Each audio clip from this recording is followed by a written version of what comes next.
Hello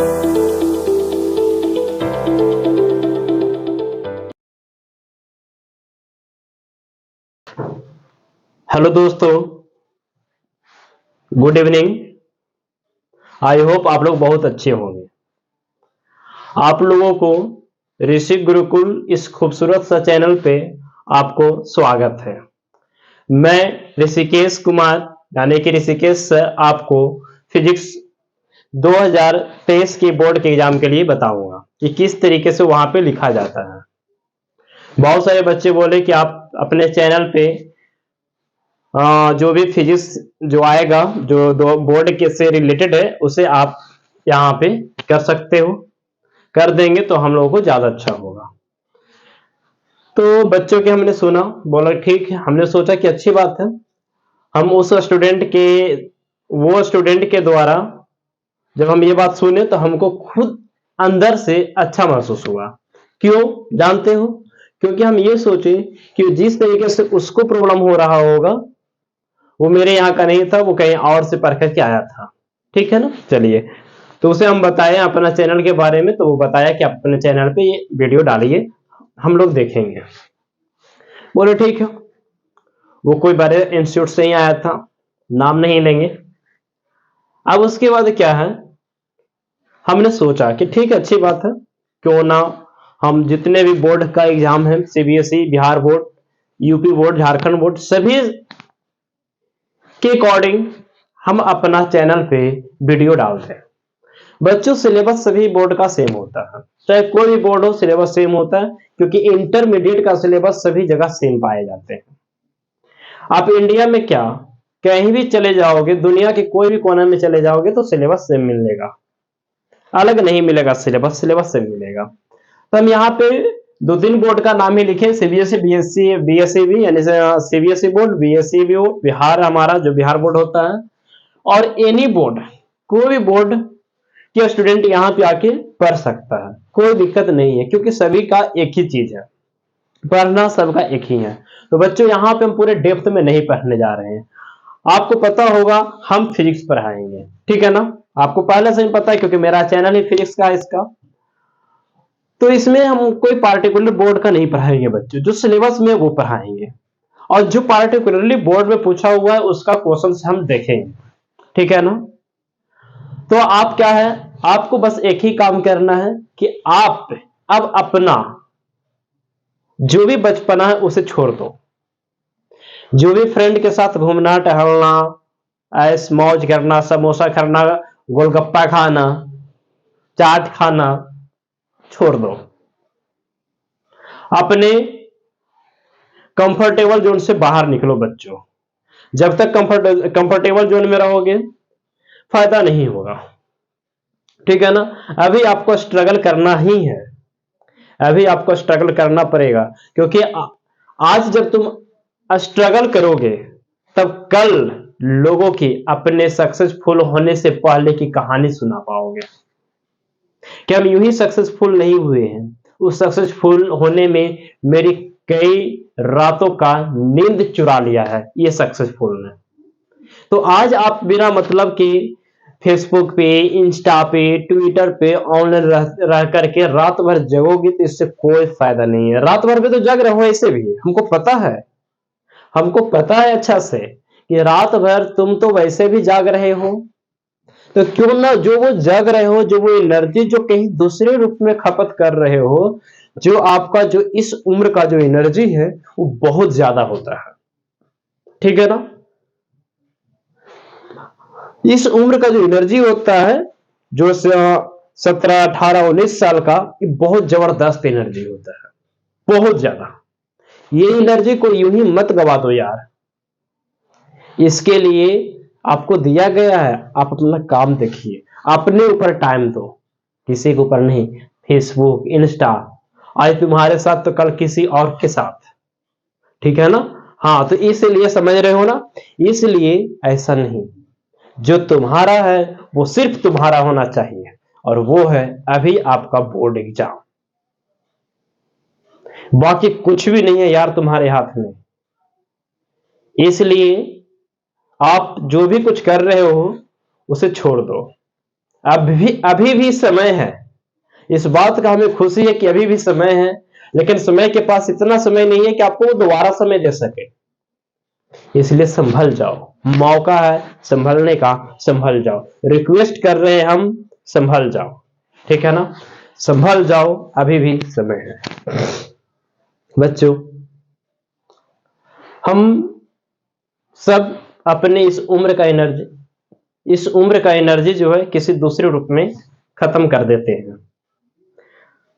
कोई ऐश मौज करने में, कोई क्रिकेट खेलने में, कोई फेसबुक चलाने में, कोई इंस्टा चलाने में। एनर्जी खत्म करने का अपना अपना अलग अलग तरीका होता है। बहुत सारे लोग अपने अपने तरीके से एनर्जी को लॉस कर देते हैं। एनर्जी नहीं लॉस करना, ये एनर्जी आपको मेंटेन रखना है। ये एनर्जी ही आपको कॉन्फिडेंस बढ़ाएगा। यदि आपके पास एनर्जी है तो कॉन्फिडेंस आएगा, और यदि कॉन्फिडेंस है तब तो सारा जहां अपना है। यदि कॉन्फिडेंस नहीं है तो कुछ भी नहीं है यार। सबसे पहले कॉन्फिडेंस लाओ अपने ऊपर। जो पढ़ाया गया है उसे बार बार रिवाइज करो, जो पढ़ाया गया है उसे बार बार रिवाइज करो, ठीक है ना। हम यहाँ पे हम बात करेंगे फिजिक्स की। हम फिजिक्स की A to Z 12th में जितने भी चीज पढ़ने हैं वो सभी चीज के बारे में हम यहाँ पे देखेंगे बच्चों, ठीक है। जितने भी कुछ पढ़ना हम सभी का सभी चीज यहाँ पे पढ़ेंगे। हम ये नहीं कह रहे पूरा डेप्थ में जाएंगे, लेकिन उतना सारे कुछ पढ़ेंगे जो यहाँ पे हमें पढ़ना है, ठीक है ना। तो हम लोग क्या करेंगे, हम वो सारे कुछ यहाँ पे पढ़ेंगे जो हमें पढ़ना है बोर्ड के पर्पज से, ठीक है ना।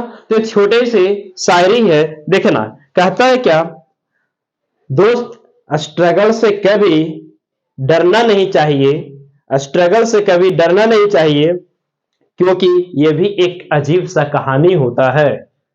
स्ट्रगल से कभी डरना नहीं चाहिए, क्योंकि ये भी एक अजीब सा कहानी होता है जो सक्सेसफुल होने के बाद लोगों को बतानी होती है, ठीक है ना। जो सक्सेस होने के बाद लोगों की बतानी होती है ना। खूबसूरत सा स्ट्रगल भी एक अजीब सा कहानी है। सच्ची बात है दोस्त, स्ट्रगल जो है वो अजीब सा कहानी है। अगर आप सक्सेस हो गए हो ना, जिंदगी में स्ट्रगल बहुत किए हो, तो बहुत लोग सुनेंगे आपके स्ट्रगल की बातें, कान खोल के सुनेंगे, इस तरीके से लम्हार लम्हार के सुनेंगे। लेकिन यदि तुमने स्ट्रगल किया किसी दूसरे रूप में, फिर सब मारेगा तुमको। कोई इधर से मारेगा तो इधर घूमोगे, इधर से मारेगा तो इधर घूमोगे, कहीं का नहीं रह पाओगे। इसलिए क्या करना है, स्ट्रगल तो करना है लेकिन प्यार में नहीं। प्यार करना ही है तो इससे करो। उसमें क्या रखा है, उसमें तो एक हजारों से करता है, इसमें हजारों में कोई एक आता है जो इससे प्यार करता है। हजारों में कोई एक आता है जो इससे प्यार करता है, उसमें एक हजारों से प्यार करता है। खुद चुन लो, हजारों के भीड़ में चलना है कि वो जो हजारों में एक को चुनता है। ये हजारों में एक को चुनता है। सबकी बस की बात नहीं है, सबकी बस की बात नहीं है कि वो ये काम कर लेगा, लेकिन वो सबकी बस की बात है। एक हजारों से चलता है, एक जो है वहां पे हजारों से चलता है, और यहाँ पे एक इसको चुनने के लिए हजारों में एक पैदा होता है। तो इसलिए हमको ये कहना है कि इसमें आओ, इसको चुनो, उसको छोड़ दो, ठीक है ना। चलिए, तो आप लोग काफी समझदार हैं, आप लोग समझ गए होंगे। तो बच्चों, एकदम इग्नोर करना है हमें ये सारी बातें। अब आपका मेन पर्पस रह गया है फिलहाल बोर्ड का एग्जाम। फिलहाल बोर्ड का एग्जाम रह गया, जो हम बिना देर किए हुए अपने पर्पस को आगे बढ़ाएंगे। मेरा पर्पस है 12th बोर्ड में जितने भी क्वेश्चंस आएंगे, जितने भी टाइप के आएंगे, जो भी थ्योरी पढ़ने हैं, हम उन सभी को बहुत फास्ट थ्योरी बहुत फास्ट पढ़ाएंगे। फास्ट का मतलब ये नहीं है कि एकदम समझ में ही नहीं आएगा, A to Z से समझ में आएगी आपको। तो हमें सारे कुछ पढ़ना है, कवर करना है, क्योंकि ये जो आपका 30-40 दिन जो भी टाइम है बहुत इंपॉर्टेंट है, बहुत ज्यादा इंपॉर्टेंट। जितना आप सोच रहे हो ना उससे कहीं ज्यादा इंपॉर्टेंट। जब आप अपने मंजिल के करीब होते हैं तो लोग अक्सर अपना आपा खो देते हैं, लेकिन आपको अपनी आपा नहीं खोना है। आपको अपनी आपा बना के रखना है, संयम बना के रखना है, तभी आप जीत पाओगे। जितना है संयम बना के रखो, ठीक है ना। चलिए, लोगों से कुछ नहीं कहना है कि हमें इतना परसेंट नंबर लाना है, हमें 80% नंबर लाना है, हमें 90% लाना है। अरे यार, जो आना है आएगा, हम अपना मेहनत करेंगे, ठीक है। चलिए, लोगों से नहीं कुछ कहना है कि हमको 90%, 80%, 85% कहेंगे, जो होगा सो होगा, बस हम अपना मेहनत में कोई कमी नहीं छोड़ने वाले हैं। अपने आप से ये वादा करो कि चाहे जो भी हो, हम अपनी मेहनत में कमी नहीं छोड़ेंगे, ठीक है। चलिए, तो आगे बढ़ते हैं।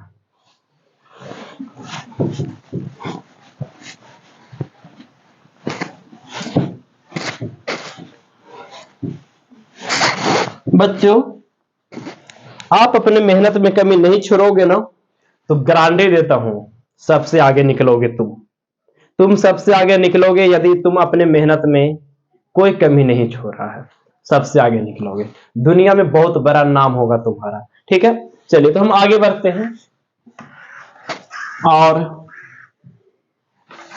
बात करते हैं सबसे पहले इलेक्ट्रोस्टैटिक्स की। बात करेंगे हम सबसे पहले इलेक्ट्रोस्टैटिक्स की।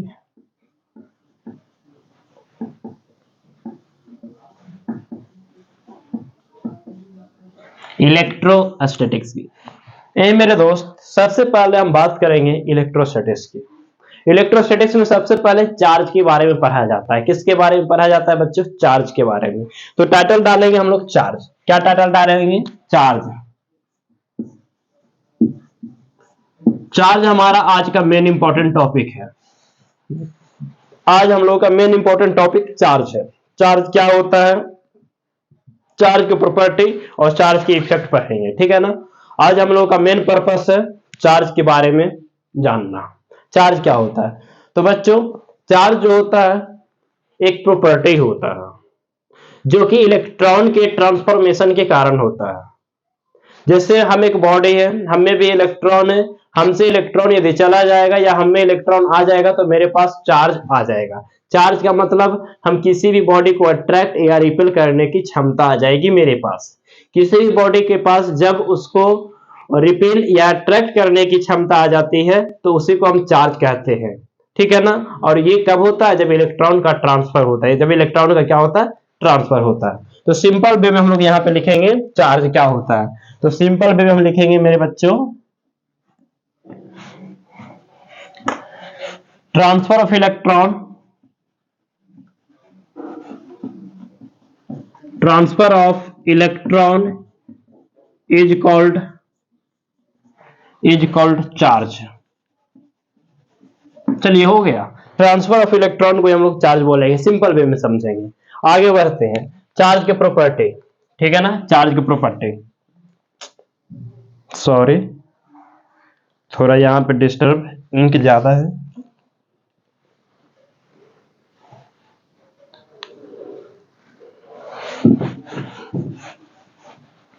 चलिए बच्चों, आगे बढ़ते हैं, प्रॉपर्टीज ऑफ चार्ज पढ़ेंगे। टाइटल आप डालेंगे हम लोग प्रॉपर्टीज ऑफ चार्ज।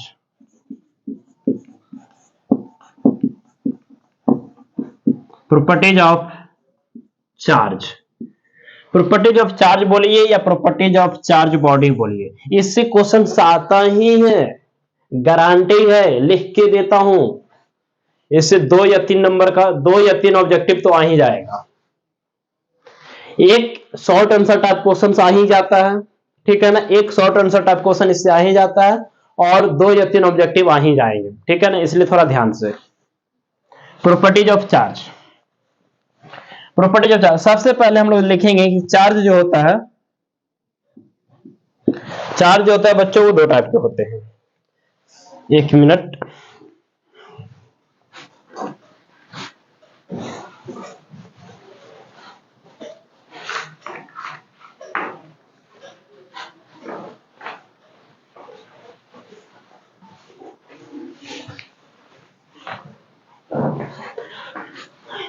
कहां थे? चार्ज जो होता है वो 2 टाइप के होता है। यहां पे लिखेंगे charge is classified into 2 types,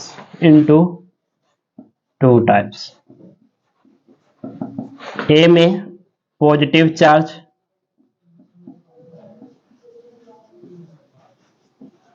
B में नेगेटिव चार्ज। बच्चों हमें बताने की जरूरत नहीं है पॉजिटिव नेगेटिव डिफिनीशन, बस हम हिंट कर देते हैं।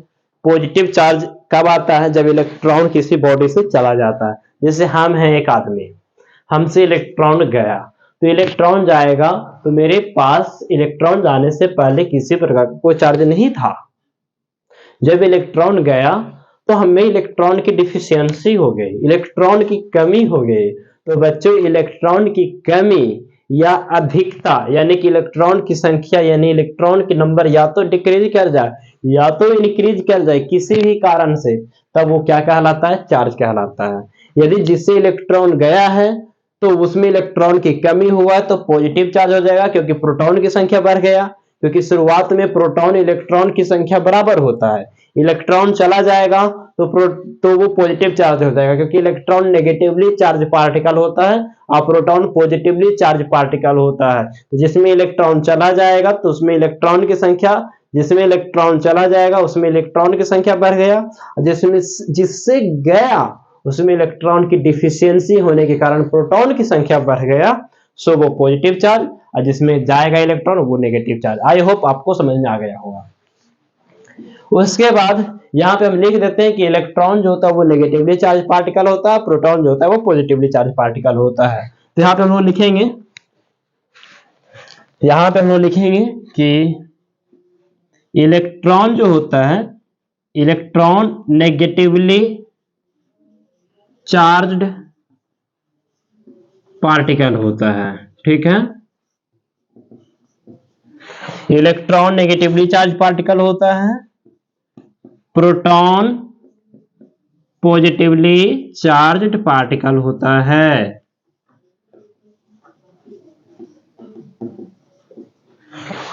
Electron negatively charge particle, proton positively charge particle.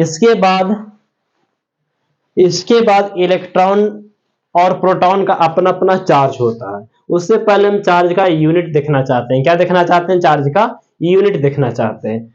ध्यान देंगे, चार्ज का यूनिट देखने से पहले बच्चों एक चीज और हम बताना चाहते हैं।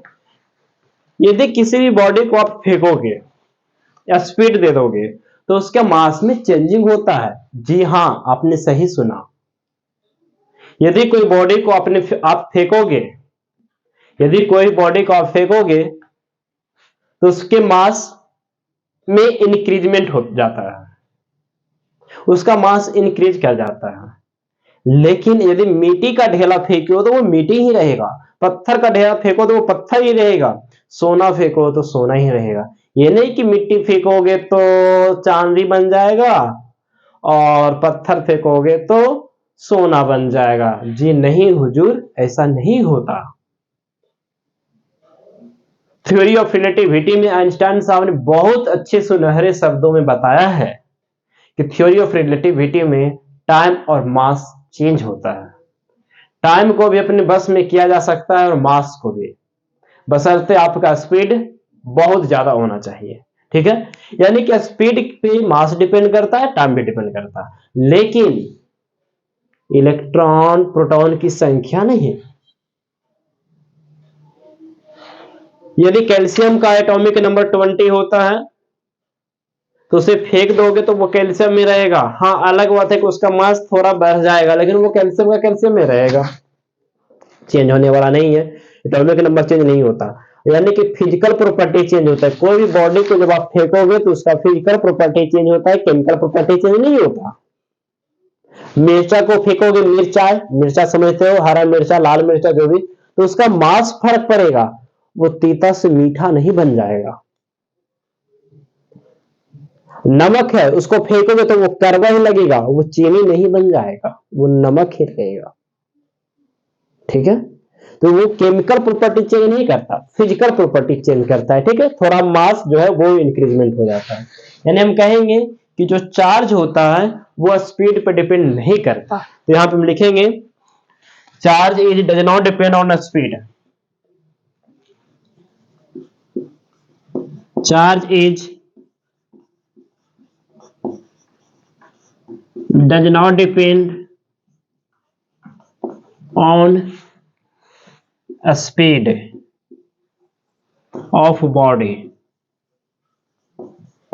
मास जो होता है डिपेंड करता है, ठीक है ना, मास जो होता है वो डिपेंड करता है, but mass of the body is depend on the speed, ठीक है ना, ये याद रखेंगे।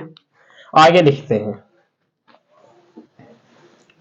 चलिए और एक चीज और नेक्स्ट पॉइंट हम लोग आगे बढ़ेंगे, यूनिट वगैरह की सभी बात करेंगे, कुछ पॉइंट नहीं छोड़ने वाले हैं, ये तो भेजा से निकाल दो कि हम कुछ छोड़ने वाले हैं, कुछ नहीं बच्चों। इसके बाद हम बात करेंगे कि लाइक चार्ज या सेम चार्ज, लाइक चार्ज या same charge.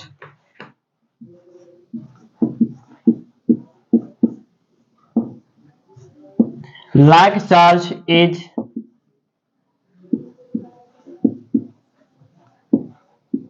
Repel to each other. Like charge है बच्चों वो रिपेल करेगा एक दूसरे को, ठीक है ना, लाइक चार्ज या सेम चार्ज, यानी कि जैसे प्लस प्लस हो गया, प्लस यहां भी प्लस, तो वो एक दूसरे को रिपेल करेगा। या फिर मान लेते हैं हम लोग यहाँ पे माइनस है तो और यहां भी माइनस है, तो वो भी क्या करेगा, रिपेल करेगा। और अनलाइक चार्ज जो होगा, ध्यान देंगे,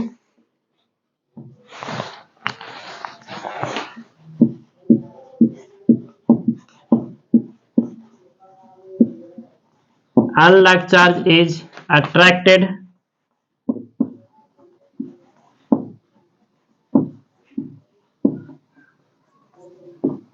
to each other। Unlike charge होगा बच्चों वो अट्रैक्ट करेगा एक दूसरे को। जैसे यहां पे मान लेते हैं, जैसे यहां पे मान लेते हैं एक प्लस और एक माइनस, इसके बीच अट्रैक्ट हो, अट्रैक्शन होगा। चलिए मान लेते हैं यहाँ पे एक माइनस और यहाँ पे एक प्लस, फिर भी अट्रैक्शन होगा। अरे सिंपल वे में समझना है, प्यार जो होता है वो लड़का लड़की में होता है ना, सिंपल एकदम समझ जाओ, क्योंकि यही चल रहा है आजकल, आजकल एक फैशन चला हुआ है प्यार का, ठीक है।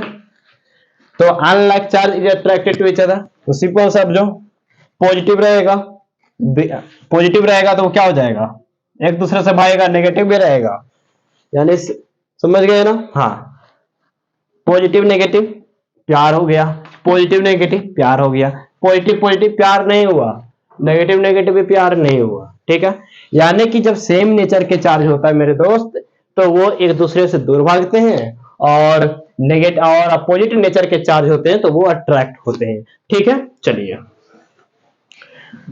अब हम आगे बढ़ते हैं और ध्यान देंगे, अब यूनिट ऑफ चार्ज की बात करेंगे। तो यूनिट ऑफ चार्ज बहुत इंपॉर्टेंट, बहुत बहुत बहुत ज्यादा इंपॉर्टेंट है, जो अभी हम बताने जा रहे हैं ना वो बहुत ज्यादा इंपॉर्टेंट है, यूनिट ऑफ चार्ज।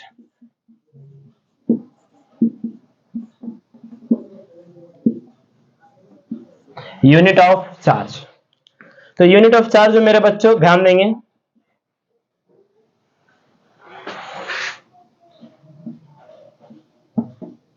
पहले एसआई की बात करेंगे। तो एसआई यूनिट ऑफ चार्ज जानते हो क्या होता है, कूलॉम होता है, क्या होता है,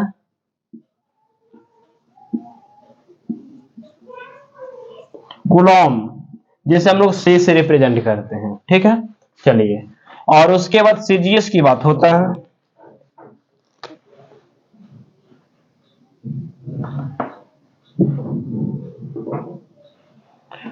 उसके बाद सीजीएस की बात होता है। तो सीजीएस में मेरे दोस्त वो दो होता है,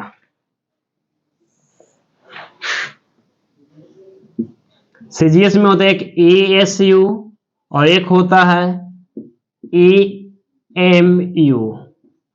एएसयू का मतलब इलेक्ट्रोस्टैटिक यूनिट, ईएमयू का मतलब इलेक्ट्रोमैग्नेटिक यूनिट। एएसयू यानी कि चार्ज का सीजीएस में, ईएसयू यानी चार्ज का सीजीएस यूनिट किस फॉर्म में, ईएसयू में कि ईएमयू में। तो ईएसयू में जानते हो क्या होता है, स्टैट कूलॉम होता है, क्या होता है, स्टैट कूलॉम होता है, स्टैट। यहां पे थोड़ा सा ये कर रहे हैं, चलिए स्टैट कूलॉम, सी से कूलॉम लिख देते हैं, स्टैट कूलॉम, ठीक है। चलिए ईएमयू में जानते हो क्या बोलता है, A B coulomb, A B एक साथ अस्सी अलग है, ए बी कूलॉम, ईएमयू में ए बी कूलॉम और ईएसयू में स्टैट कूलॉम। ठीक है बच्चों, स्टैट कूलॉम का एक और बहुत जबरदस्त जानते हो क्या, फ्रैंकलिन, क्या बोलता है इसको, एक और बोलता है फ्रैंकलिन, फ्रैंकलिन, और इसको बोलता है फैराडे।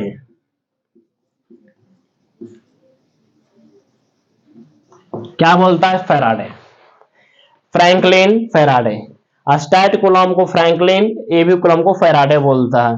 एसआई यूनिट हमेशा कूलॉम होता है। ठीक है बच्चों, तो एक बार क्या करना है, अपनी प्यारी भरी निगाहों से इसे एक बार देख ले, ठीक है ना, अच्छे से लिखने की कोशिश नहीं करेंगे, बस आप रिवीजन करेंगे। किन्हीं को लिखना हो तो वो स्क्रीनशॉट ले लीजिए, ठीक है, और इसे एक बार पढ़ें और अच्छा से समझें और अपने कॉपी में टिक मारते चलें। ये वो चीज है जो आपको बोर्ड में बहुत हेल्पफुल करेगा, ठीक है ना, बहुत इंपॉर्टेंट है। जल्दी से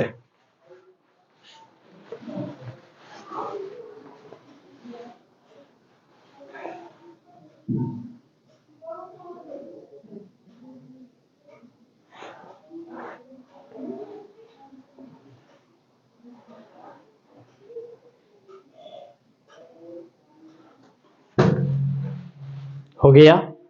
चलिए आगे बढ़ते हैं बच्चों। अभी आपने देखा कि चार्ज का यूनिट एसआई में कूलॉम हुआ। सीजीएस की बात की तो दो टाइप का हुआ है कि ईएसयू और दूसरा ईएमयू हुआ। ईएसयू का मतलब इलेक्ट्रोस्टैटिक यूनिट, ईएमयू का मतलब इलेक्ट्रोमैग्नेटिक यूनिट।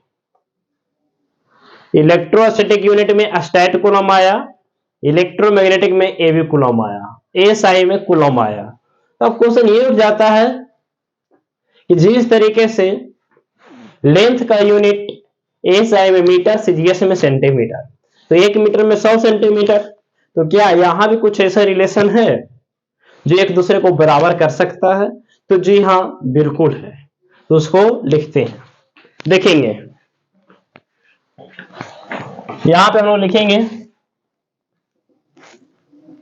ध्यान देंगे, 1 कूलॉम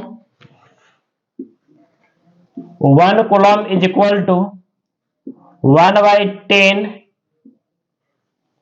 एबीसी, ए बी 180 अलग है, 1/10 AB coulomb is equal to 3 into 10 की पावर 9 स्टैट कूलॉम। ध्यान देंगे, 1 मिनट देख लेते हैं दिख रहा है या नहीं। चलिए बिल्कुल दिख रहा है, यहां पे बल्ब चल रहा है, थोड़ा सा चमक रहा है। 1 coulomb equal to 1/10 AB coulomb equal to 3 into 10 की पावर 9 स्टैट कूलॉम। याद रखेंगे ऑब्जेक्टिव में क्वेश्चन पूछा हुआ है कई बार।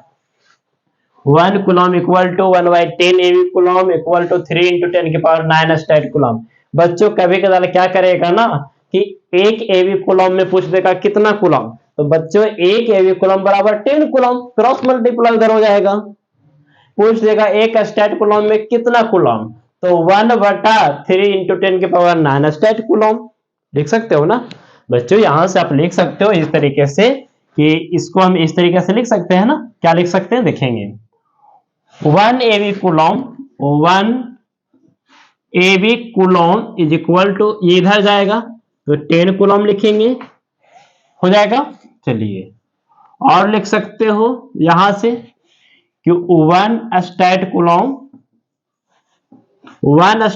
इक्वल टू 1/3 इंटू 10 के पावर 9 कूलॉम। बच्चों यहां से आप लिख सकते हो 1 stat coulomb equal to 1/3 into 10 के पावर -9 कूलॉम।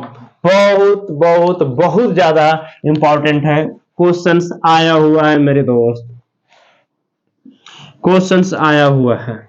हल्के में नहीं लेना है, हल्के में नहीं लेना है, कुछ भी चीजों को हल्के में नहीं लेना है, बहुत इंपॉर्टेंट। चलिए ये सब क्वेश्चंस तो पूछा हुआ ही है, अब ऐसे इस तरीके से पूछ देगा, बताओ अब कि कूलॉम, एबी कूलॉम और stat coulomb, coulomb, AB coulomb और स्टैट कूलॉम में सबसे बड़े कौन है? तो क्या बताओगे? कूलॉम, एबी कूलॉम और स्टैट कूलॉम में सबसे बड़ा कौन है? बच्चों हम जानते हैं कि कभी शेर झुंड में नहीं चला करते, झुंड में तो भेड़ चला करते हैं, भेड़िया चला करते हैं। शेर अकेला काफी होता है, शेर अकेला जंगल का राजा होता है, बाकी सब तो गिदड़ होते हैं। शेर अकेला काफी होता है, शेर अकेला काफी होता है सब पे। तो बताओ मेरे दोस्त, यहां पे सबसे कम वैल्यू किसका है? जिसका सबसे कम वैल्यू वो राजा हो जाएगा, मतलब वो शक्तिशाली हो जाएगा। तो बच्चों हम ये देख रहे हैं कि इसमें कूलॉम का नंबर 1 है, कोफिशिएंट 1 है, ये भी कूलॉम का 1/10 है, और इसका कोफिशिएंट तो बाप रे क्या है इसका, है ना। चलिए मिलिए इससे, बहुत अपने आप को रईसी बता रहा था, जब तुलना की गई तो हालत खराब हो गया। एक कूलॉम अकेले, तो स्टैट कूलॉम को ऐसा ऐसा के को लेना पड़ा 3 × 10⁹। कूलॉम अकेले का आगे हम अकेले भी लेंगे तुमसे, और ये तो और सबका बाप निकला, कहेंगे क्यों? 1/10 एबी कूलॉम है, तो 1/10 एबी कूलॉम, 1/10 एबी कूलॉम का मतलब क्या हो गया? 1/10 एबी कूलॉम मतलब एक एबी कूलॉम का 10वां हिस्सा, मतलब जिसका नंबर सबसे छोटा वो सबसे बड़ा, जिसका नंबर सबसे छोटा वो सबसे बड़ा। चलिए यानी यहां पे हम लिखेंगे कुछ इस तरीके से कि ए बी सी अलग है, तो ए बी कूलॉम सबसे बड़ा है, फिर कूलॉम है बीच में, और फिर सबसे छोटा हो गया हमारा स्टैट कूलॉम। चलिए यानी कि ये हुआ फैराडे, फैराडे सबसे बड़ा, फिर कूलॉम और फ्रैंकलिन सबसे छोटा।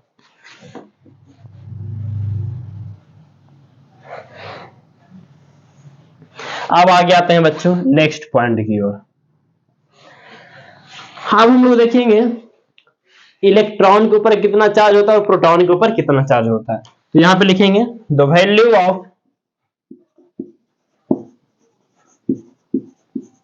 Value of charge on an electron is -1.6 × 10⁻⁹ Coulomb. ठीक है, चलिए next point, the value of charge on an proton.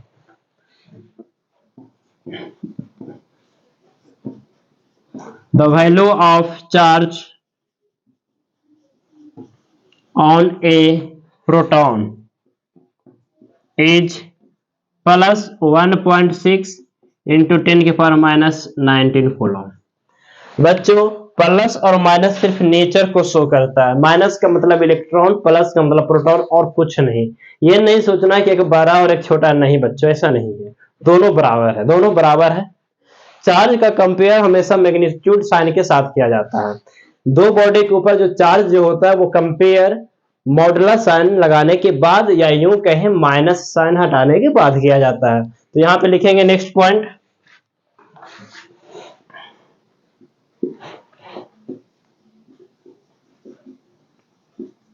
Compare the charge on two body after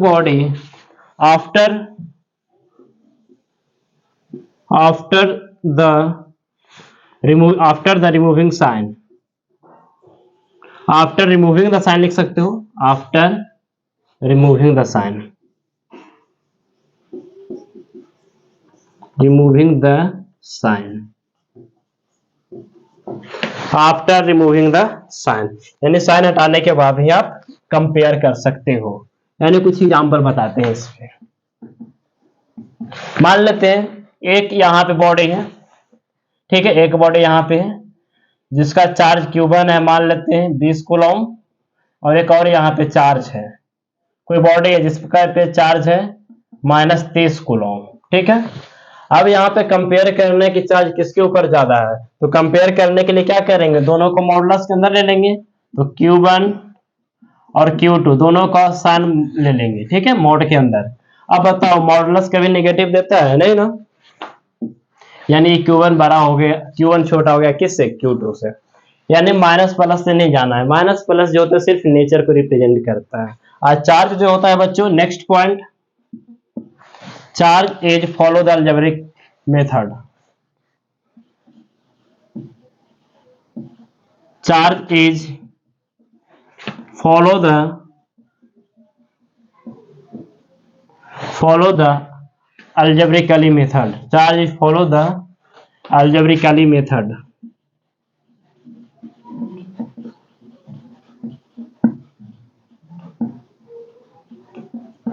charge जो है अलजेब्रिकली मेथड को फॉलो करेगा। जैसे मान लेते हैं कि यहाँ पे एक बॉडी है A, जिसके ऊपर चार्ज का वैल्यू Q1 मान लेते हैं 20 कूलम, वही सेम, और एक और बॉडी यहाँ पे B है, ठीक है, इसके ऊपर Q2 मान लेते हैं -30 कूलम है। तो नेट चार्ज जो हो जाएगा Q नेट जो हो जाएगा Q1 plus Q2, Q1 plus Q2। जब हम दोनों को कांटेक्ट में कर दिए तो Q1 प्लस Q2 कितना हो जाएगा? 20 अब -30 इक्वल टू -10 कूलम हो जाएगा, ठीक है। चलिए आगे बढ़ते हैं, नेक्स्ट आगे बढ़ते हैं। अब हम लोग ये देखेंगे कि किसी भी बॉडी के ऊपर कितना चार्ज पॉसिबल हो सकता है, किसी भी बॉडी के ऊपर टोटल चार्ज कितना पॉसिबल हो सकता है। तो यहां पे लिखेंगे टोटल चार्ज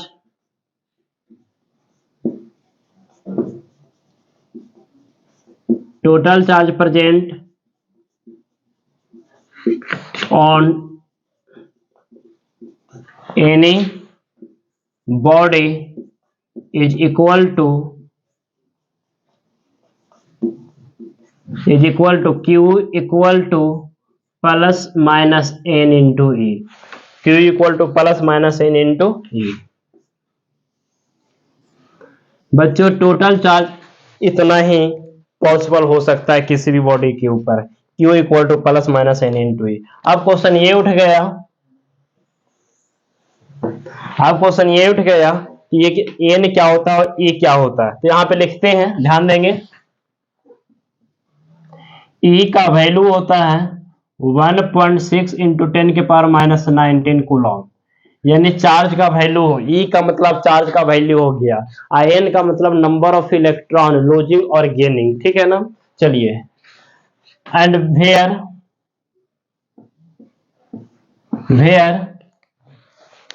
N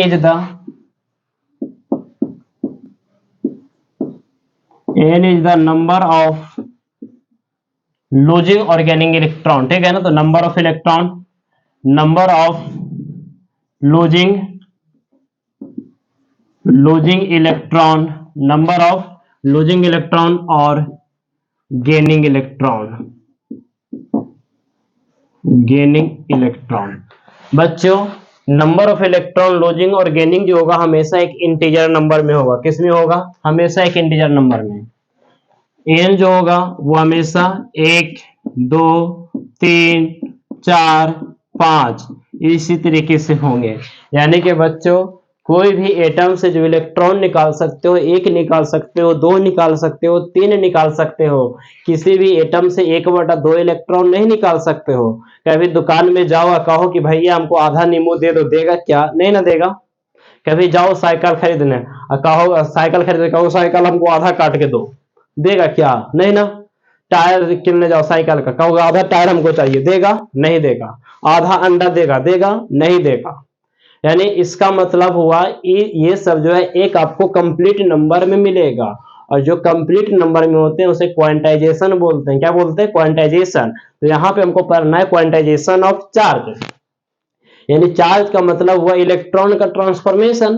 तो जो भी इलेक्ट्रॉन का ट्रांसफॉर्मेशन होगा ना मेरे दोस्त, वो एक इंटीजर नंबर में होगा, फ्रैक्शन में नहीं होगा। किस में होगा? इंटीजर में, फ्रैक्शन में नहीं होता है। तो यहाँ पे लिखेंगे हम लोग कि अब हम लोग बहुत इंपॉर्टेंट है, बहुत ज्यादा इंपॉर्टेंट। हम इतना बोल रहे हैं इसका मतलब इंपॉर्टेंट होगा, तभी हम बोल रहे हैं। चलिए, क्वांटाइजेशन ऑफ चार्ज पढ़ना होता है मेरे बच्चों। Quantization of charge,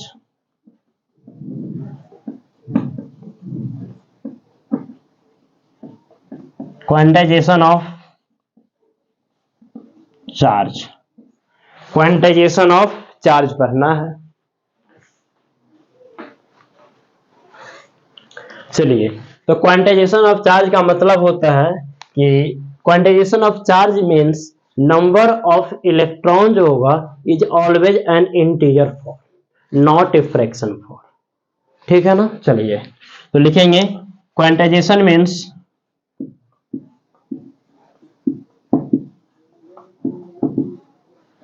quantization of charge means number of electron is always in an integer not a fraction form, not a fractional form. ठीक है ना। क्वांटाइजेशन ऑफ चार्ज का मतलब हो गया इलेक्ट्रॉन जो होगा, इलेक्ट्रॉन की जो संख्या होगा मेरे बच्चों ऑलवेज एक इंटीजर में, not fraction form. I hope आपको यहां तक क्लियर हो गया होगा कॉन्सेप्ट। यदि क्लियर हो तो एक बार फिर से अपनी प्यारी भरी निगाहों से इसे क्या करें, देखें। ठीक है ना, जल्दी से। हो गया यहां तक, क्वांटाइजेशन ऑफ चार्ज तक समझ में आ गया होगा। आगे बढ़ते हैं बच्चों। अब हम लोग देखेंगे स्पेसिफिक चार्ज। क्या देखेंगे? Specific charge. ध्यान देंगे। अब हम लोग देखेंगे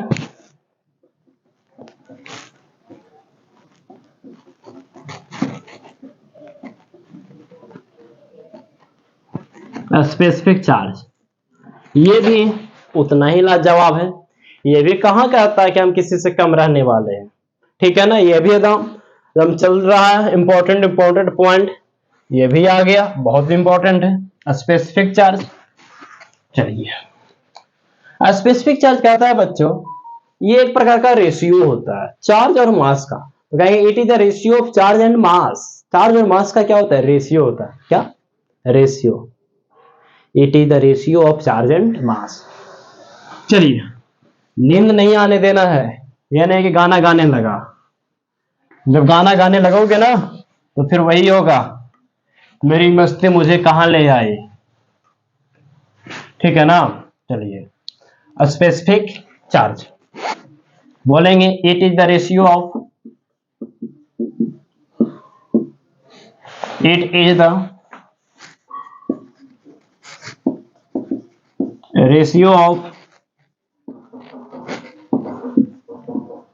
charge and mass. It is the ratio of charge and mass. Charge और मास का रेशियो होता है। तो बच्चों ध्यान देंगे, तो एसपी मतलब स्पेसिफिक, और यहाँ पे ये चार्ज हो गया।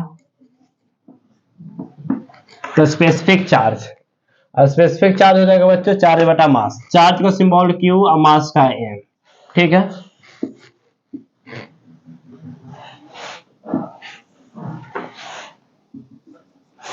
स्पेसिफिक चार्ज, इसका एसआई यूनिट की बात करेगा तो यहां पे लिखेंगे SI unit of specific charge is, charge का यूनिट होता है बच्चों कूलॉम, मास का केजी, यानी कि कूलॉम पर केजी, कूलॉम पर केजी। डायमेंशन की बात होगा तो क्या करेंगे, लिख लेते हैं डायमेंशन भी।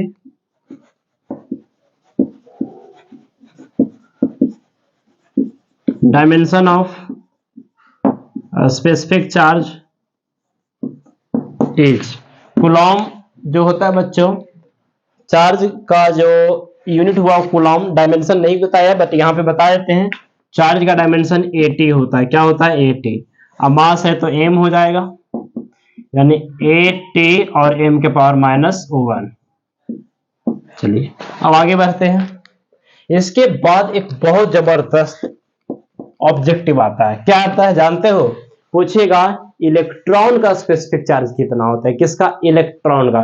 बच्चों प्रोटॉन भी पूछ देगा तो कोई टेंशन की बात नहीं है। मास ऑफ प्रोटॉन याद रखना, चार्ज आपको मालूम है। ठीक है। चलिए, इसके बाद एक जबरदस्त ऑब्जेक्टिव आता है कि specific charge of specific charge of an electron.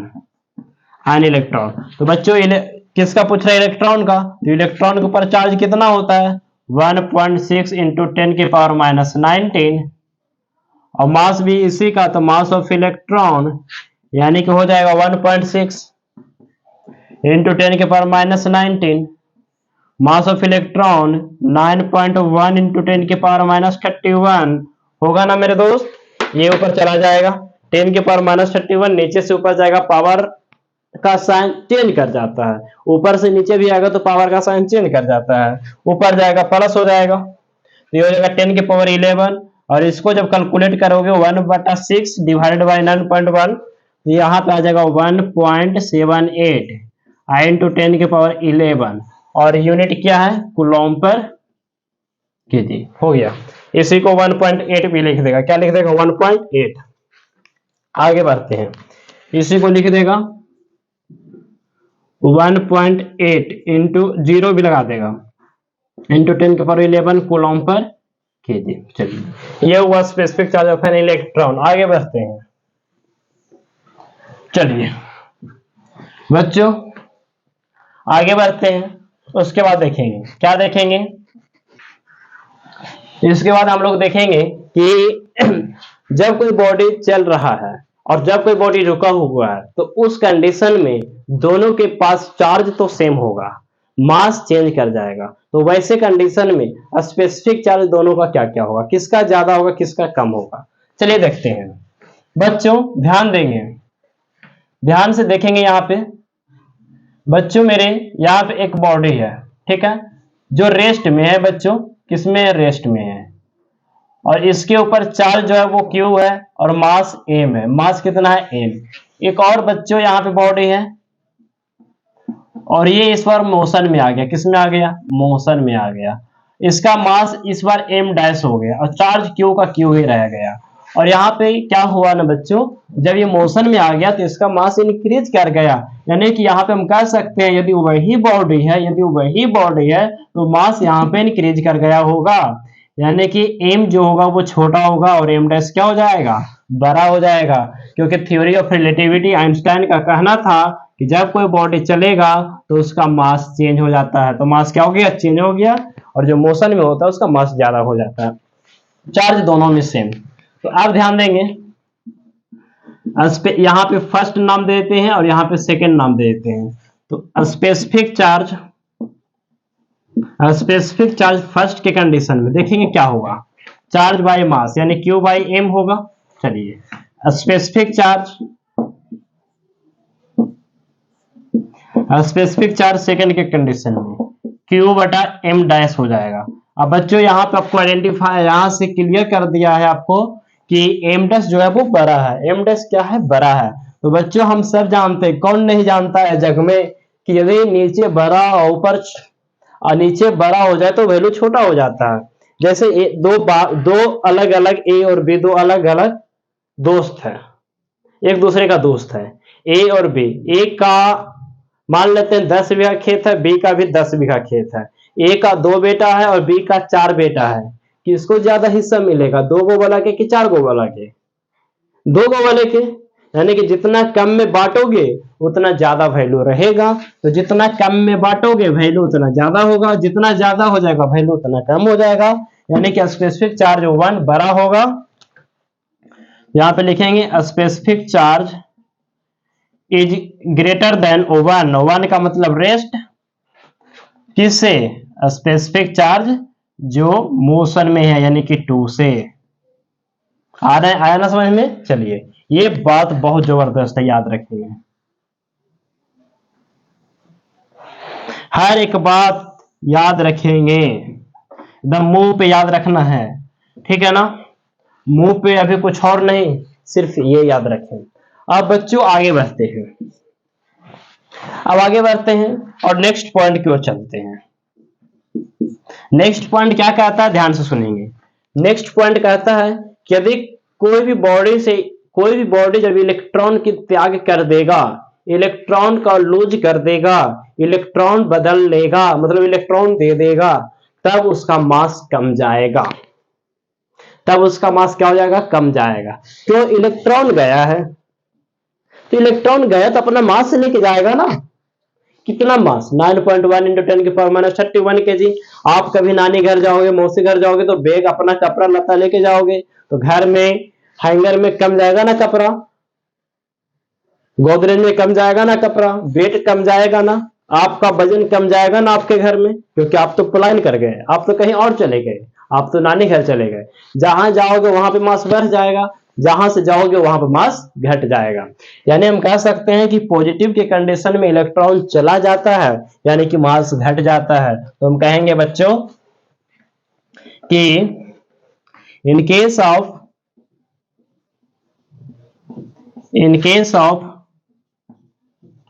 positively charged in case of positively charged body comma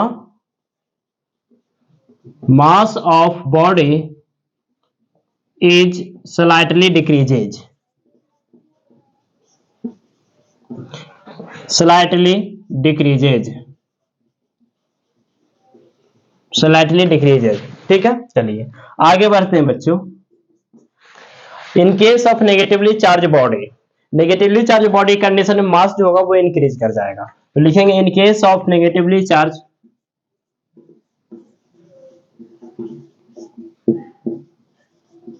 in case of negatively charged body mass of body is slightly increases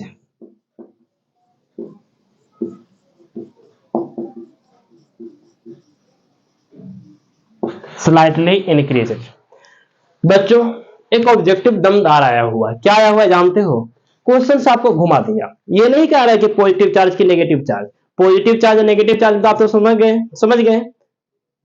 positive का मतलब कर्ज लेना होता है कि देना होता है, समझ जाओ, देना मतलब हल्का हो जाना, मास कम गया, नेगेटिव का मतलब ले लेना, कर्ज हो जाना। चलिए मास बढ़ गया नेगेटिव में और पॉजिटिव में मास घट गया। अब ऐसे कहेगा क्वेश्चन, कोई बॉडी चार्ज है तो उसका मास, कोई बॉडी चार्ज है तो उसका मास increase decrease both none of this. मेरे प्यारे बच्चों आंसर समझ के देना, चार्ज कह रहा है, क्या कह रहा है, चार्ज सिर्फ कह रहा है, ये नहीं कह रहा है कि पॉजिटिव चार्ज या नेगेटिव चार्ज। तो वहां पे इंक्रीज और डिक्रीज दोनों होगा, इंक्रीज और डिक्रीज दोनों होगा। तो बच्चों यहां पे हम लिखने जा रहे हैं, ध्यान से लिखेंगे।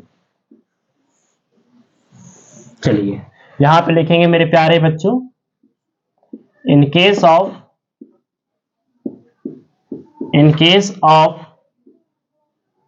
Charged body, in case of charge body mass में भी इंक्रीज और डिक्रीज, इंक्रीज और डिक्रीज, मास में भी इंक्रीज और डिक्रीज हो गया बच्चों। फिर आगे बढ़ते हैं, स्टार मारिए या पॉइंट लिखिए, कोई बात नहीं उसमें।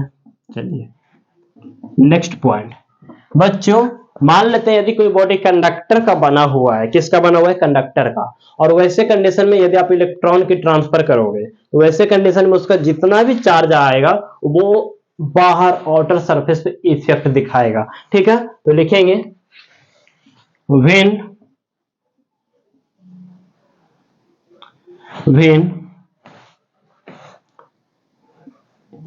any conducting दिख रहा है,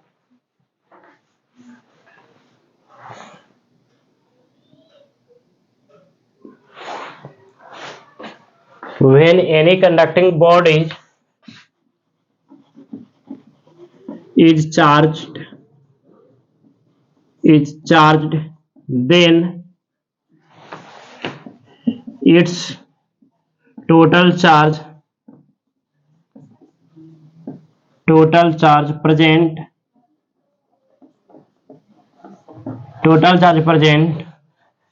on outer surface ठीक है ना। जब कोई बॉडी कंडक्टर का उस पर चार्ज करोगे तो सारा चार्ज आउटर सरफेस पे आ जाएगा, ठीक है ना। तो एक बार इसे देखें अच्छी तरीके से, जल्दी से आगे बढ़ते हैं बच्चों। अब हम आगे बढ़ते हैं। हमने देखा कि जब कोई कंडक्टिंग बॉडी को चार्ज करोगे तो उसका सारा चार्ज आउटर सरफेस पे आ जाएगा, कुछ इस तरीके से। किस तरीके से? इस तरीके से। एग्जाम्पल आप ले सकते हो, जैसे मान लेते हैं एक स्फीयर है, ठीक है। चलिए ये एक स्फीयर है, मान लेते हैं इसमें इलेक्ट्रॉन गया, तो जो भी पॉजिटिव चार्ज शो करेगा वो आउटर सरफेस पे आ जाएगा।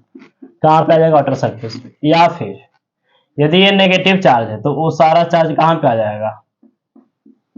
बाहर आ जाएगा, ठीक है।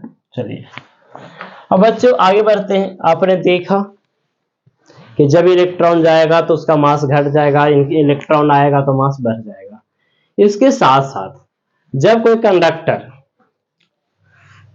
पॉजिटिव चार्ज हो या नेगेटिव चार्ज, तो उसका सारा चार्ज कहां पे आ गया है? ऊपर में आ गया। तो बच्चों हमने अभी बताया कि पॉजिटिव पॉजिटिव क्या करता है? रिपेल। तो ये यहाँ वाला चार्ज इसको रिपेल करेगा, यहाँ वाला चार्ज सब एक दूसरे को रिपेल करेगा, सब एक पॉइंट दूसरे पॉइंट को रिपेल करेगा। इसका मतलब वॉल्यूम बढ़ाएगा, चाहे पॉजिटिव के केस चाहे नेगेटिव के केस। तो हम कहेंगे कि in case of positively charge and negatively charge conducting body volume it's increased, ठीक है। चलिए यहाँ पे लिखेंगे कि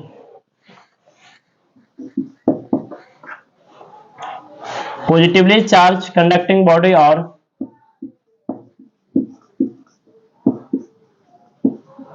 पॉजिटिवली चार्ज कंडक्टिंग बॉडी या negatively charge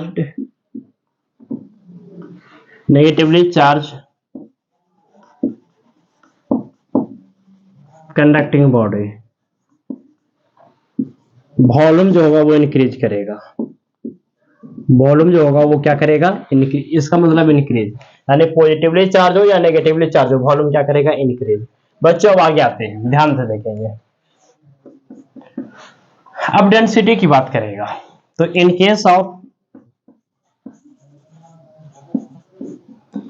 case of positively charged conducting body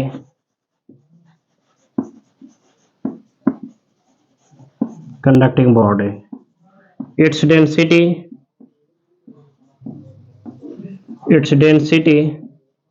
क्या होगा? समझ से बताइए, समझ करके क्या होगा बताओ ना। इन case of positively charge conducting body its density, देखो डेंसिटी बराबर होता है मास बटा वॉल्यूम। पॉजिटिव कंडीशन है, मास घट गया वॉल्यूम बढ़ गया, मास घट गया वॉल्यूम बढ़ गया, तो डेंसिटी क्या हो जाएगा? घट जाएगा ना फाइनली। यहाँ पे कहेंगे its density decreases, its density decreases. क्यों? क्योंकि डेंसिटी बराबर होता है बच्चों मास बटा वॉल्यूम। तो मास घट रहा है वॉल्यूम बढ़ रहा है, तो डेंसिटी क्या होगा? घट ही जाएगा ना। चलिए अब आगे आते हैं। इन case of negatively charge conducting body में देखते हैं। इन case of negatively charge body, negatively charge वही चार्ज कंडक्टिंग लगा सकते हो, कंडक्टिंग बॉडी इट्स डेंसिटी क्या होगा बताओगे? It's density may be increase comma decrease or constant.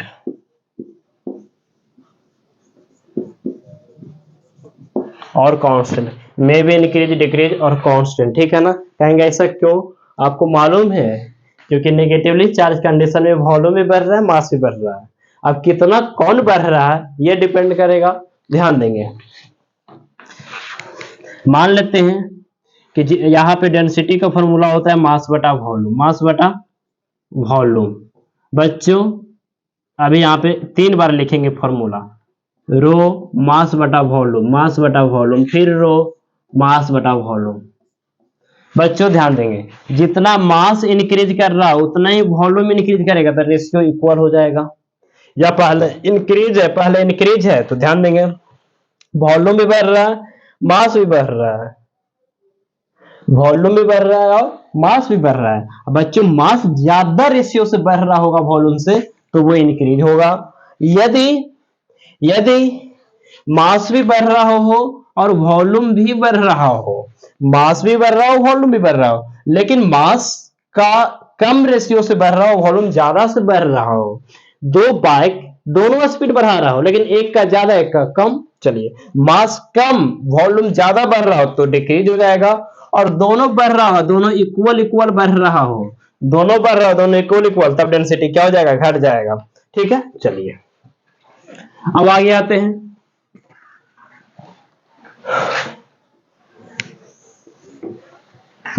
चलिए अब आगे आते हैं बच्चों,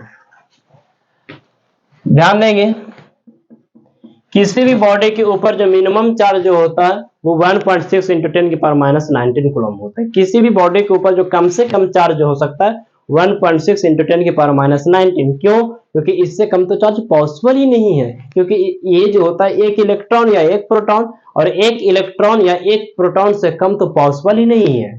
किसी भी एटम से आधा इलेक्ट्रॉन नहीं निकालोगे, एक निकालोगे, तो एक निकालोगे तो कितना चार्ज निकलेगा, -1.6 इंटू 10 की power minus 19।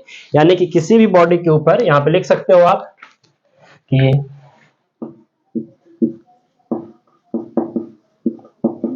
The minimum charge present on any body is 1.6 into 10 की पावर माइनस 19 कूलम। ठीक है ना, किसी भी बॉडी के ऊपर जो मिनिमम चार्ज प्रेजेंट होगा वो कितना होगा, इतना होगा। चलिए आगे आते हैं। चार्ज जो होता है बच्चों आइसोलेटेड सिस्टम में कंजर्व होता है, तो यहां पे लिखेंगे charge is in isolated system is charge is in isolated system is conserve.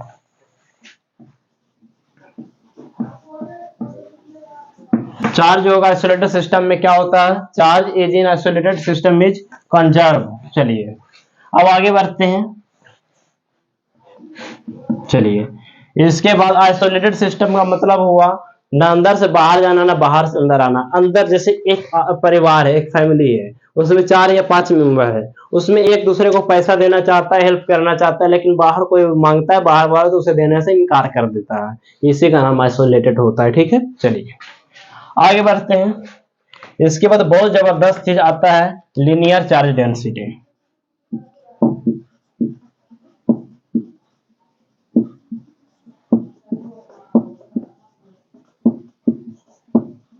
Linear charge density, इसे हम लोग लैम्डा से रिप्रेजेंट करते हैं। ठीक है ना बच्चों, डेंसिटी का मतलब आप लोग को गलत फहमी है कि मास बटा वॉल्यूम होता है, ऐसा कुछ नहीं। डेंसिटी का मतलब रेशियो होता है। किसका रेशियो? तो उसका रेशियो जिसको निकालने के लिए बोल रहा है, और वो रेशियो किसके साथ, जिसके साथ वो डिस्ट्रीब्यूट किया गया हो।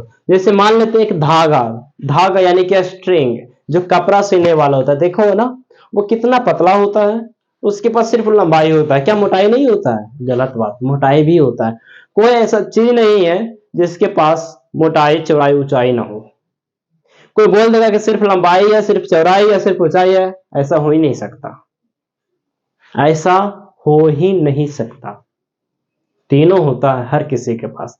अलग चीज है कोई ज्यादा होता है तो उसके कंपेयर में कोई कम होता है तो उसको निग्लेक्ट कर दिया जाता है। ठीक है, चलिए तो लीनियर चार्ज डेंसिटी, मान लेते हैं एक धागा है, एक धागा है उसके पर हम चार्ज दे दिया, तो वहां पे चार्ज का जो भी डिस्ट्रीब्यूशन हुआ होगा किसके अनुसार, लेंथ के अनुसार। यहां पे लिखेंगे charge per unit length, charge per unit length, charge per unit length is called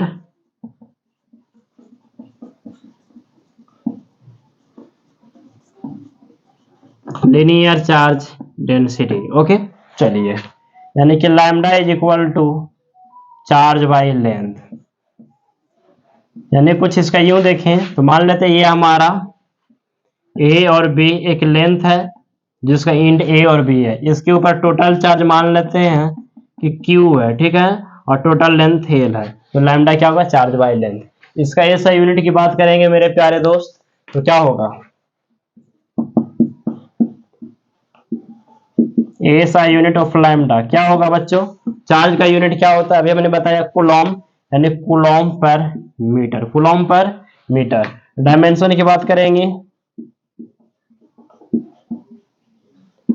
dimension of lambda की बात करेंगे, तब क्या होगा बताओ, डायमेंशन ऑफ लैम्डा की बात करेंगे तो क्या हो जाएगा, चार्ज का यानी कि AT हो जाएगा, क्या हो जाएगा, AT। Q बराबर आई इंटू टी होता है फॉर्मूला, तो आई मतलब एम्पियर, टी मतलब टाइम, आई एल, तो एल नीचे हो जाएगा, तो ये हो जाएगा AT और एल के पावर -1, नीचे से ऊपर चला गया। ये हुआ लीनियर चार्ज डेंसिटी। इसके बाद आता है surface charge density.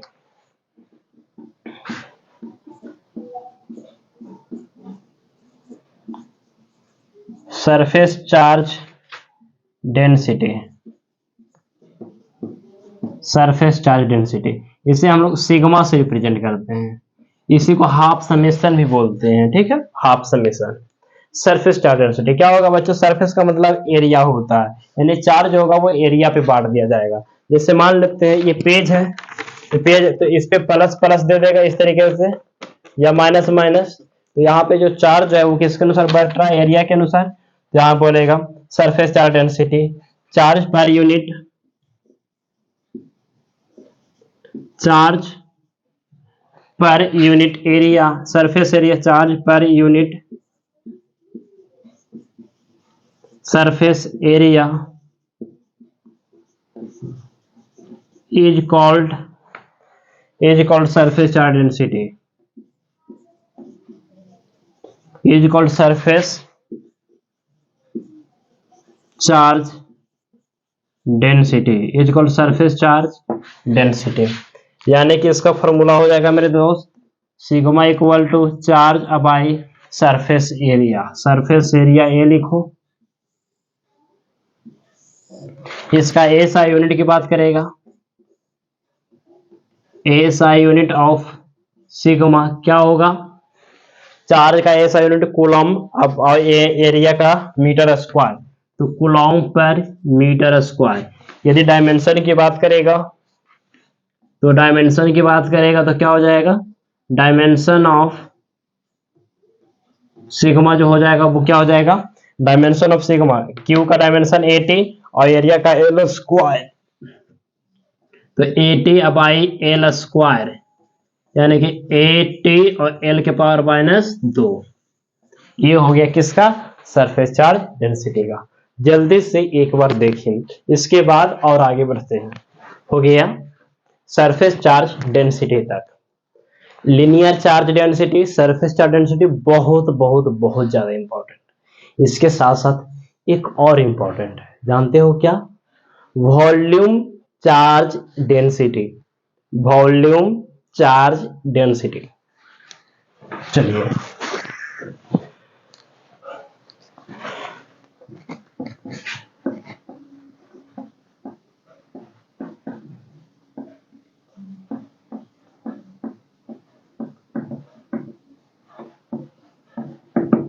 Volume charge density rho.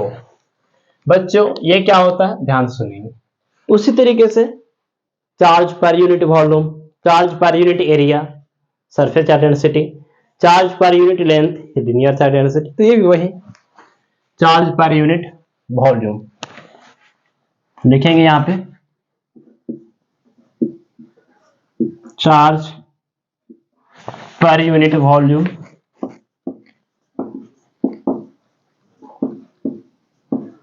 is called volume charge density।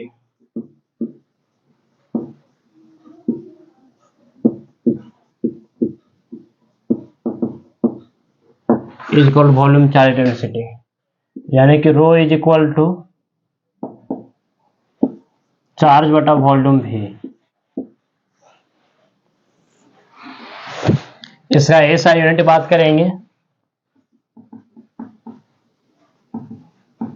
ऐसा यूनिट ऑफ रो, जानते हो क्या हो जाएगा, चार्ज यानी कि कूलॉम, और वॉल्यूम मतलब मीटर क्यूब। चलिए डायमेंशन की बात करेंगे, डायमेंशन ऑफ रो की बात करेंगे तो ए चार्ज का, एल क्यू डायमेंशन एल का, वॉल्यूम का, एल बी एच, तो L B H, L B H, L भी, एल मतलब लेंथ, बी मतलब विड्थ, एच मतलब हाइट, तीनों लेंथ ही होता है, तो L into L into L, L Q, तो ए टी और एल -3। चलिए ये हो गया। बच्चों अभी तक हम देख रहे थे प्रॉपर्टीज ऑफ चार्ज, अब हम देखेंगे, जानते हो क्या, इफेक्ट ऑफ चार्ज, बहुत ज्यादा इंपॉर्टेंट है इफेक्ट ऑफ चार्ज, ध्यान देंगे आप।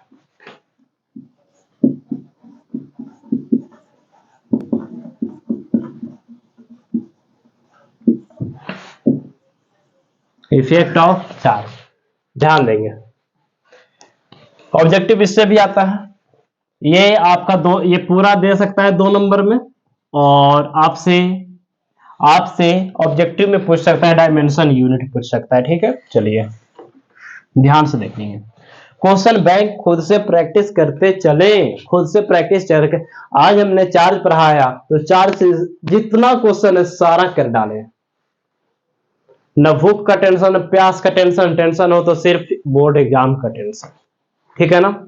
सब चीज त्याग दो, मर नहीं जाओगे, बस इसको पढ़ लो, क्योंकि ये खाने का समय तो हमेशा होता है, पढ़ने का समय हमेशा नहीं होता। हम ये नहीं कह रहे हैं भूखे पढ़ो, सब कुछ करते हुए पढ़ो, मगर पढ़ो बहुत ज्यादा, जितना हो सके उतना, अपना पूरा 100% दे दो, ठीक है।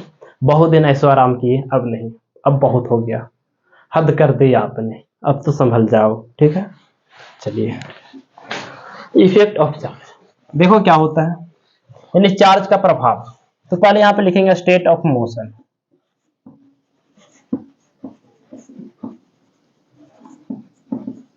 State of motion of charge, यहां पे इलेक्ट्रिक फील्ड,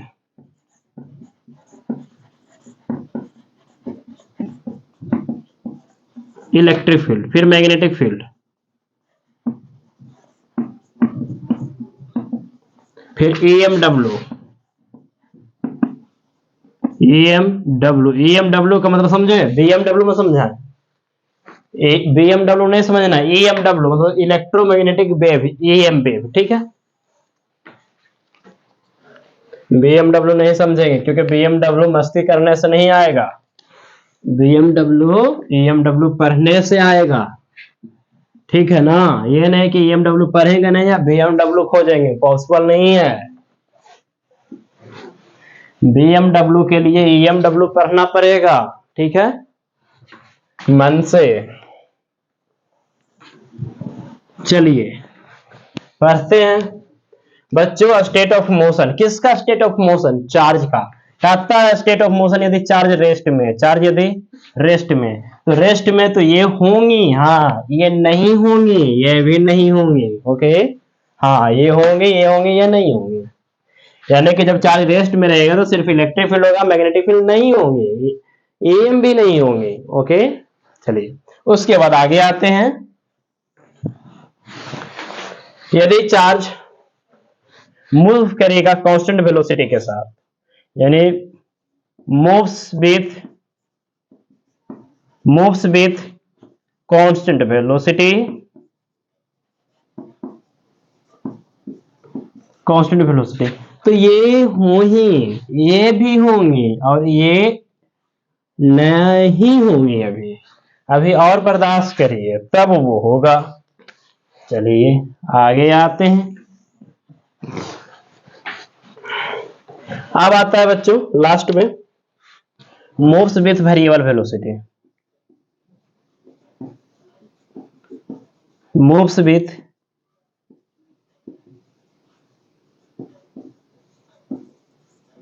वेरिएबल वेलोसिटी, तब ये भी हो ही, ये भी और ये भी, अंत भला तो सब भला, है ना, अंत भला तो सब भला, हो गया ना। इसीलिए कहा जाता है अंत तक चलते चलो, हर एक घर भर दोगे पैसा से। भर दिया ना, अंत भला तो सब भला, सब भला। ठीक है बच्चों, आज यहीं तक। आप लोग मेरे साथ जुड़े, बहुत बहुत धन्यवाद। आप यदि जुड़ने के बाद भी इतना हम आपको मोटिवेट किए, इसके बाद भी आप यदि नहीं समझोगे तो फिर आपका घाटा, इसमें मेरा कुछ नहीं जाता। ठीक है ना। चलिए, तो नेक्स्ट डे हम लोग और नए एनर्जी के साथ जुड़ेंगे और नए नए कॉन्सेप्ट पढ़ेंगे। बच्चों ये जो आया है ना, इससे ही लगभग 10 नंबर, मतलब कि ओवरऑल जब देखा जाए पूरे 2009 से 2022 तक, तो इससे कम से कम एक ही क्वेश्चन 3 से 4 बार रिपीट किया गया होगा। देख लेना, वैसे हम दिखाएंगे, ट्रेलर दिखाएंगे। ठीक है ना। चलिए, तो बच्चों आज यहीं तक रहने देते हैं। नेक्स्ट डे हम लोग, आप नेक्स्ट डे या नेक्स्ट लेक्चर बोले, नेक्स्ट लेक्चर में आपको हम क्या क्या बताएंगे। नेक्स्ट लेक्चर में हम लोग ये देखेंगे किसी भी बॉडी के ऊपर 30 coulomb charge, 50 coulomb charge, 35 coulomb charge दिया हुआ रहेगा और आपसे पूछेगा क्या ये चार्ज पॉसिबल है या नहीं। तो इस टाइप के क्वेश्चंस देखेंगे। इसके साथ इलेक्ट्रिक फोर्स, कूलॉम्स लॉ देखेंगे और फिर इलेक्ट्रिक फील्ड की तलाश में चलेंगे। ठीक है। तो आज के लिए यहीं तक और मेरे साथ जुड़ने के लिए बहुत बहुत धन्यवाद।